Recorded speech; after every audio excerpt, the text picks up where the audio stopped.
Assalamualaikum warahmatullahi wabarakatuh. Kami dari kelompok 12 akan mempresentasikan hasil kerja kelompok kami. Saya, Firliati Aventani sebagai moderator, akan memperkenalkan anggota-anggota kelompok kami. 1. Ferdi Rizky Ramabangun. 2. Vinka Putri Apriyanti. 3. Firliati Aventani. 4. Wiranti Amara Ratri.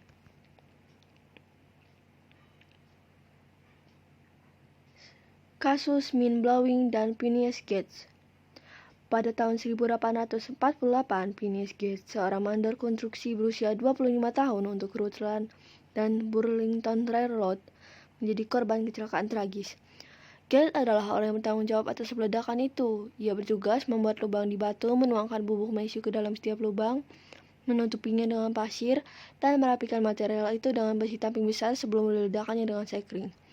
Tetapi terjadi kecelakaan yang menyebabkan besi setebal 90 cm, 3 cm menembus melalui wajah, tengkorak, dan otaknya keluar dari sisi yang lain. Sejak kecelakaan itu, Gates yang tadinya orang yang bertanggung jawab, cerdas, mudah beradaptasi secara sosial, dan sangat disukai oleh teman-teman sesama pekerja. Namun, setelah pulih, dia menjadi orang yang sangat tidak dapat diandalkan dan tidak bisa ditawar, sehingga dia segera kehilangan pekerjaannya dan tidak pernah lagi dapat memegang posisi yang bertanggung jawab. Gates kemudian keliling berkeliaran di negara itu selama belasan tahun sampai kematiannya di San Francisco. Aksi yang aneh dan pemulihan yang tampaknya berhasil menjadi berita utama di seluruh dunia. Tetapi kematiannya sebagian besar tidak diketahui dan tidak diakui. 5 tahun kemudian, ahli saraf John Harlow diberikan izin dari keluarga Gates untuk menggali kembali tubuh dan mengatur besi untuk mempelajarinya. Sejak itu, tengkorak Gates dan besi tamping telah dipajang di Warren Anatomical Medical Museum di Universitas Harvard. Teori James Lange dan Canon Bard. Menurut teori James Lange, pengalaman emosional sepenuhnya bergantung pada umpan balik dari aktivitas sistem saraf otonom dan somatik. Sesuai dengan teori Canon Bard, pengalaman emosional benar-benar independen dari umpan balik tersebut. Kedua posisi ekstrem tersebut terbukti tidak benar. Di satu sisi, tampaknya umpan balik otonom dan somatik tidak diperlukan untuk pengalaman emosi. Pasien manusia yang umpan balik otonom dan somatiknya sebagian besar dihilangkan oleh leher yang patah, mampu melakukan serangkaian penuh pengalaman emosional. Namun tampaknya ada beberapa peredam pengalaman emosional tertentu, yaitu ketakutan dan kemarahan. Sistem dan emosi limbik. Pada tahun 1937, Pepys mengusulkan bahwa ekspresi emosional dikendalikan oleh beberapa nuklei yang saling berhubungan, dan traktak yang membunyikan talamus mengilustrasikan beberapa struktur utama dalam sirkuit ini, yang sekarang dikenal sebagai sistem limfatik atau yang biasa disebut perbatasan. Pepys mengusulkan bahwa keadaan emosional diekspresikan melalui struktur lain dari sirkuit pada hipotalamus, dan bahwa mereka dialami melalui tindakan mereka pada korteks. Teori emosi Pepys direvisi dan diperluas oleh Paul MacLean pada tahun 1952 dan menjadi teori sistem emosi limbik yang berpengaruh. Sindrom Clifford-Bucci. Pada tahun 1939, Clifford dan Bucci mengalami sindrom yang mencolok, atau yang disebut para perilaku pada monyet. Sindrom ini, yang biasanya disebut sebagai sindrom Clifford-Bucci, mencakup hal-hal seperti berikut ini. 1. Konsumsi hampir semua hal yang dapat dimakan. 2. Peningkatan aktivitas seksual sering diarahkan pada benda-benda yang tidak pantas. 3. Kecenderungan untuk berulang kali menyelidiki benda-benda yang sudah dikenal. 4. Kecenderungan untuk menyelidiki benda dengan mulut. Dan 5. Kurangnya rasa takut. Di sini saya akan menjelaskan tentang emosi dan ekspresi wajah. Beberapa penelitian telah menemukan bahwa orang-orang dari budaya yang berbeda membuat ekspresi wajah yang sama dalam situasi yang sama, dan bahwa mereka dapat dengan benar mengidentifikasi signifikasi emosi dari ekspresi wajah yang ditampilkan oleh orang-orang dari budaya selain mereka sendiri.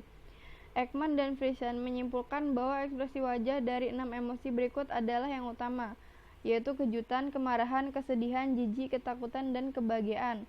Ada banyak alasan untuk memilih menggunakan ekspresi wajah yang salah. Beberapa dari mereka adalah positif atau memberikan senyum palsu untuk meyakinkan teman yang khawatir, dan ada yang negatif atau memasukkan tersenyum untuk menyamarkan kebohongan. Dari kedua kasus ini sulit untuk dibodohi seorang ahli. Selanjutnya ada ketakutan pertahanan dan agresi. Ketakutan adalah emosi reaksi terhadap ancaman. Itu adalah kekuatan pendorong untuk bertahan perilaku. Perilaku defensif adalah perilaku yang fungsi utamanya adalah untuk melindungi organisme dari ancaman atau membahayakan. Sebaliknya, perilaku agresif juga adalah perilaku yang fungsi utamanya adalah mengancam atau membahayakan. Selanjutnya ada jenis perilaku agresif dan defensif. Sebagian besar peneliti sekarang membedakan di antara berbagai kategori perilaku tersebut. Kategori-kategori perilaku agresif dan defensif ini didasarkan pada 3 kriteria. Yang pertama ada topografinya atau bentuk, yang kedua ada situasi yang menarik mereka, dan yang ketiga fungsi mereka yang nyata. Gagasan bahwa perilaku agresif dan defensif pada hewan seringkali dirancang untuk menyerang situs tertentu pada tubuh dari hewan lain sambil melindungi situs tertentu padanya sendiri. Misalnya perilaku tikus yang agresif secara sosial atau serangan lateral tampaknya dirancang untuk memberikan gigitan ke belakang membelah tikus dan untuk melindungi wajahnya sendiri.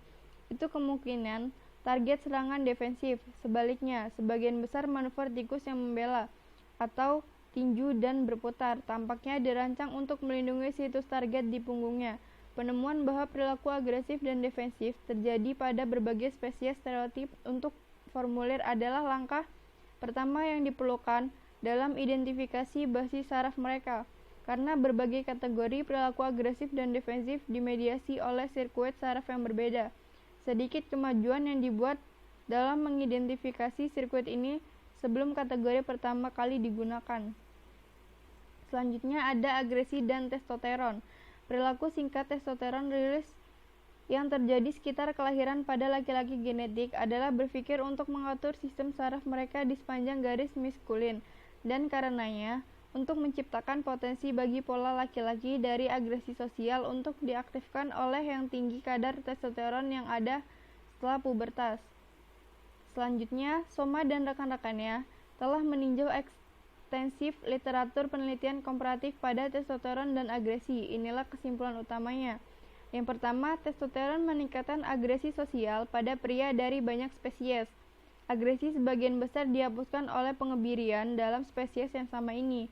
Yang kedua, hubungan antara tingkat agresi dan testosteron sulit ditafsirkan karena terlibat dalam aktivitas agresif dapat dengan sendirinya meningkatkan kadar testosteron. Misalnya, hanya bermain dengan pistol meningkatkan tingkat testosteron mahasiswa laki-laki. Dan yang ketiga, tingkat testosteron dalam darah yang merupakan satu-satunya ukuran yang digunakan dalam banyak penelitian. Yang keempat, pada beberapa spesies, pengebirian tidak berpengaruh pada agresi sosial. Pada yang lain, pengebirian mengurangi agresi sosial dalam musim kawin tetapi tidak di waktu lain. Selanjutnya ada mekanisme saraf pengkondisian rasa takut.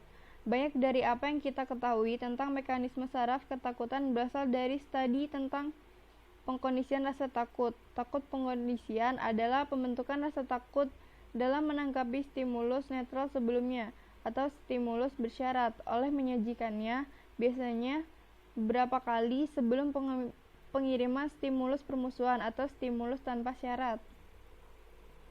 Selanjutnya ada amigdala dan pengkondisian takut. Amigdala menerima masukan dari semua sistem sensorik dan diyakini sebagai strukturnya di mana signifikasi emosi dari sinyal sensorik dipelajari dan dipertahankan. Beberapa jalur membawa sinyal dari amigdala ke struktur batang otak yang mengontrol berbagai respon emosional. Misalnya jalur untuk abu-abu periodictal memunculkan otak tengah menyetujui tanggapan defensif. Sedangkan jalur lain ke lateral hipotalamus memunculkan respons simpatik yang sesuai. Fakta bahwa lesi korteks pendengaran tidak mengganggu ketakutan dikondisikan untuk nada sederhana, tidak berarti bahwa korteks pendengaran tidak terlibat dari kondisi ketakutan pendengaran. Selanjutnya ada pengkondisian ketakutan kontekstual dan hipokampus.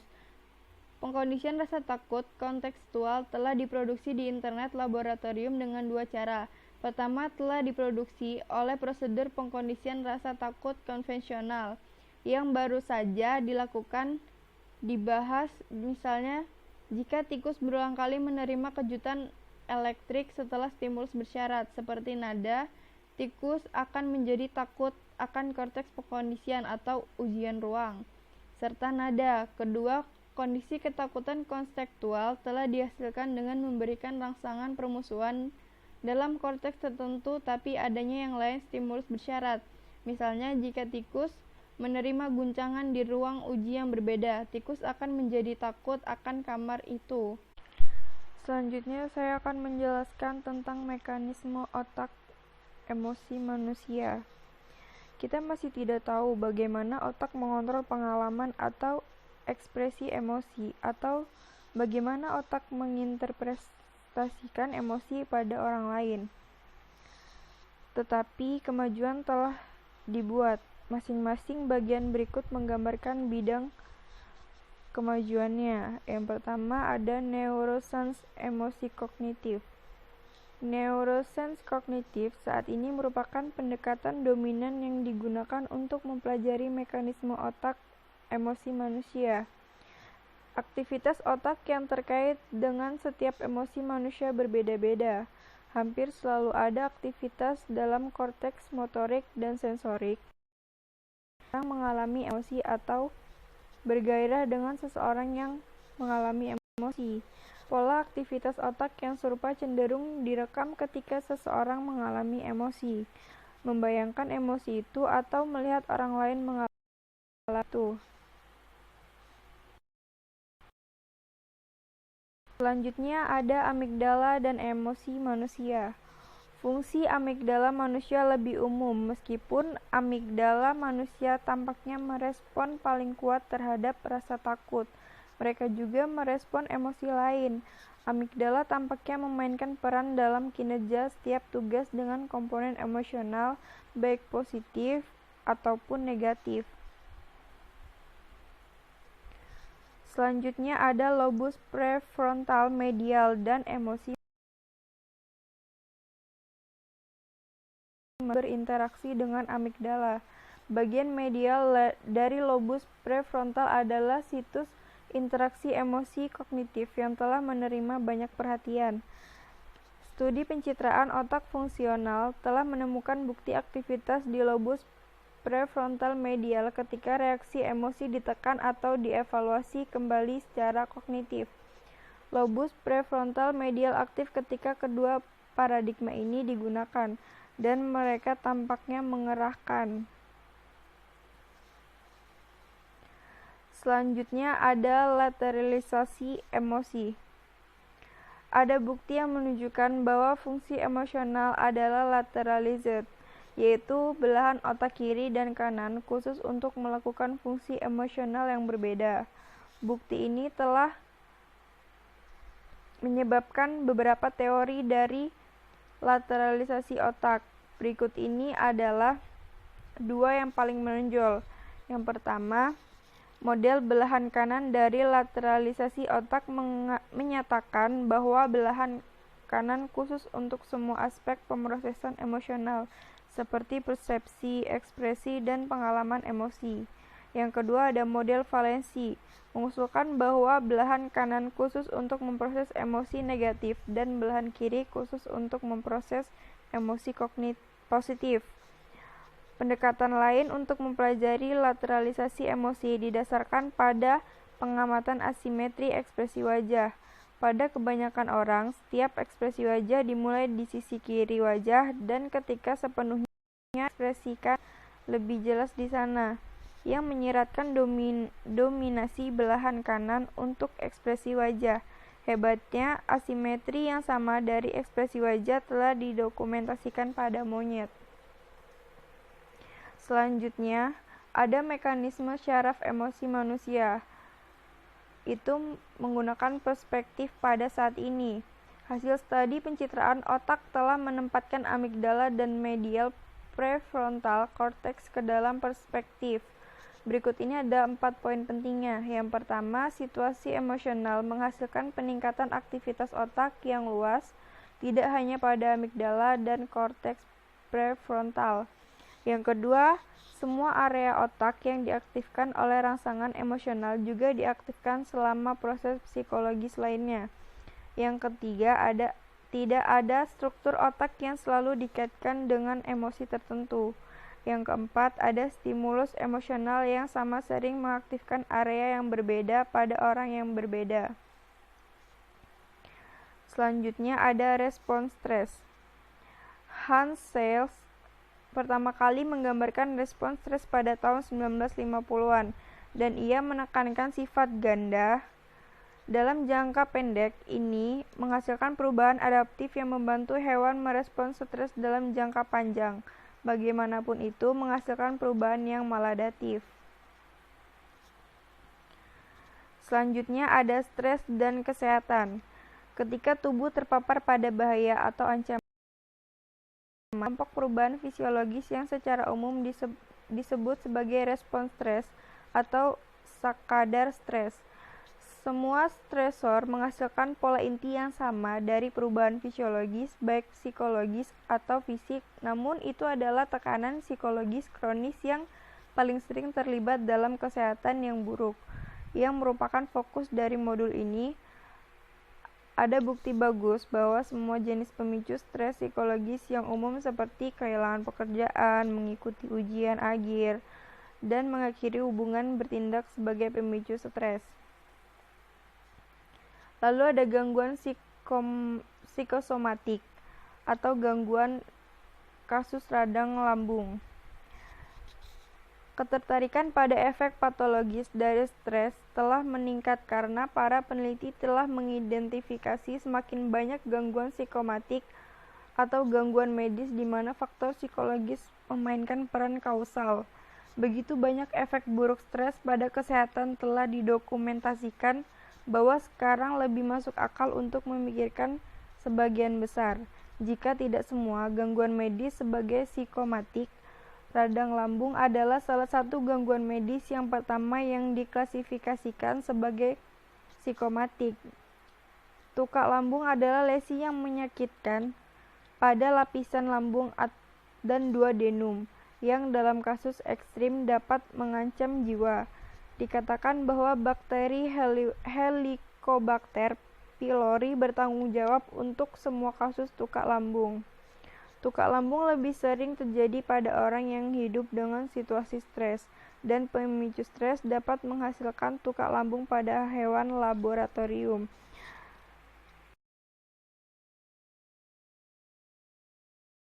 Pylori bertanggung jawab untuk semua kasus tukak lambung. Sekitar 500.000 kasus baru dilaporkan setiap tahun di Amerika Serikat. Dan pemicu utamanya sering pada situasi stres dan pemicu stres.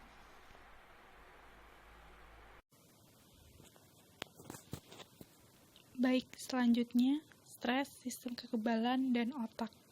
Stres dapat meningkatkan kerentanan terhadap infeksi, sehingga muncul bidang penelitian baru pada tahun 1980-an yang disebut dengan psikoneuroimunologi, yang mempelajari tentang interaksi antara psikologis, sistem syaraf, dan kekebalan tubuh.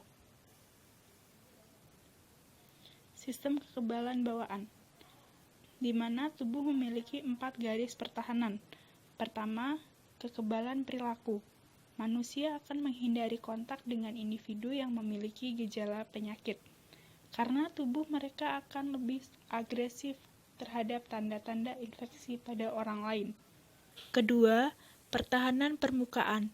Mayoritas pertahanan permukaan adalah kulit, tapi ada pertahanan lain pada bagian tubuh yang memiliki lubang. Misalnya saluran pernafasan, mata, dan saluran gastrointestinal.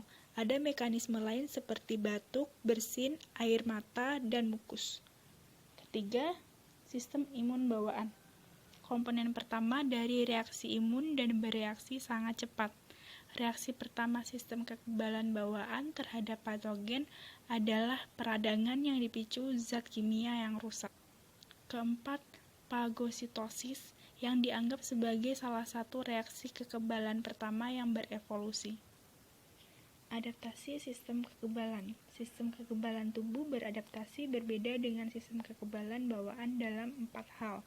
Pertama, memiliki memori. Kekebalan adalah mekanisme yang memberikan vaksinasi efek preventif dengan pemberian virus yang dilemah. dilemahkan.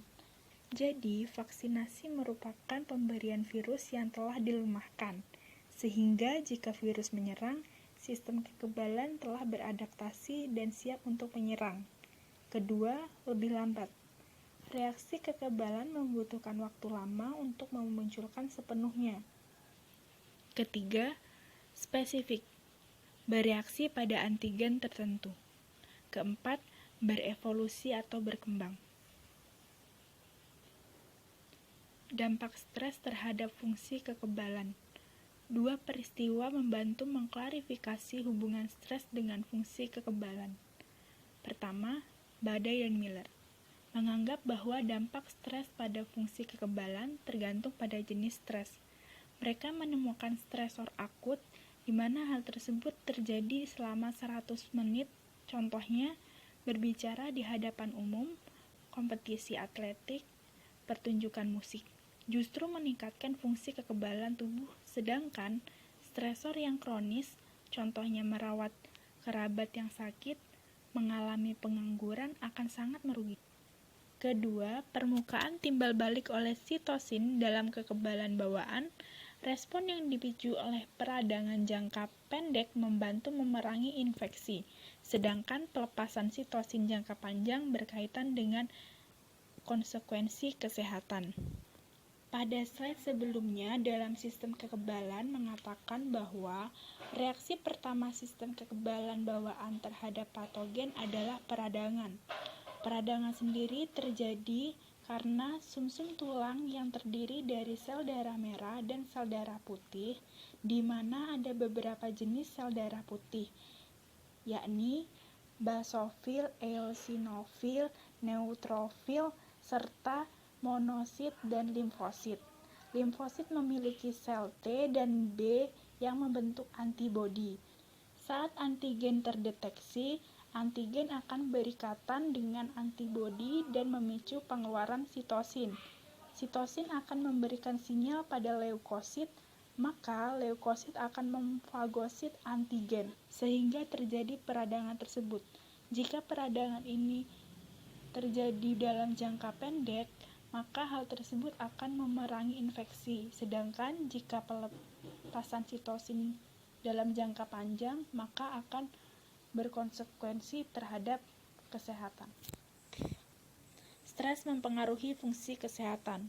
Stres menghasilkan perubahan yang luas dalam tubuh melalui pengaruhnya pada sistem anterior pituitari, yang merupakan tempat menghasilkan berbagai hormon. Letaknya ada di bagian bawah otak, serta masih banyak lagi mekanisme yang dapat mempengaruhi fungsi kekebalan. Penting untuk memahami bahwa ada rute perilaku stres yang dapat mempengaruhi fungsi kekebalan tubuh. Misalnya orang yang mengalami stres berat sering mengubah pola makan, olahraga, tidur, dan pemakaian narkoba yang bisa mempengaruhi fungsi kekebalan tubuh. Apakah stres mempengaruhi kerentanan terhadap penyakit menular? Sulit untuk membuktikan hal tersebut, karena hanya penelitian korelasi yang dapat dilakukan. Salah satu penelitian pertama yang dikendalikan sebagian menunjukkan bahwa manusia semakin mudah terkena stres terhadap penyakit menular. Ini dilakukan oleh Cohen dan rekan-rekannya pada tahun 1991. Dengan kuesioner, mereka menilai tingkat stres psikologis pada 394 partisipan yang sehat. Dampak dari terkena stres berat di usia dini. Penting untuk memahami bahwa periode perkembangan di mana stres awal dapat berdampak buruk terhadap perkembangan syaraf dan endokrin dimulai sebelum kelahiran. Apabila seseorang terlalu cepat terkena stres berat, akibatnya bisa berbeda-beda. Ada yang menunjukkan berbagai kelainan sistem otak dan sistem endokrin. Stres dan hipokampus. Stres telah terbukti mengurangi cabang dendrit dalam hipokampus untuk mengurangi neurogenesis dewasa dalam hipokampus. Sekian presentasi dari kami. Wassalamualaikum warahmatullahi wabarakatuh.